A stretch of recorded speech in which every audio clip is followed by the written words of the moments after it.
Hello गाईस, चला आज बनवूया झणझणीत थालीपीठ। सगळ्यात आधी थालीपीठाच्या भाजणीमध्ये आपण टाकूया कांदा, कोथिंबीर, मिरची, हळदी पावडर, लाल मिरची पावडर, धणे जिरा पावडर, तीळ आणि मीठ। यात आपण टाकूया तेल। आता पाणी टाकून ह्याला नीट मळून घेऊया। परत थोडंसं तेल लावून ह्याला 15 मिनिटं असंच ठेवून द्यायचं।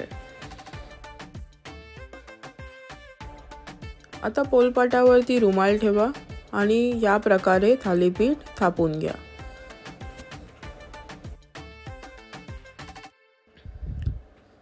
तव्यावरती मस्त तेल लावूया आणि थालीपीठ भाजून घेऊया। याच्यावर थालीपीठ दोन्ही साइडनी शिजवून घ्यायचे आणि क्रिस्पी करून घ्यायचे आणि हे झाले रेडी। ह्याला मस्त व्हाईट बटर, दही आणि लोणच्याबरोबर एन्जॉय करा। व्हिडिओ आवडला असेल तर लाईक, शेअर, कमेंट, सबस्क्राइब करा। Thank you so much for watching.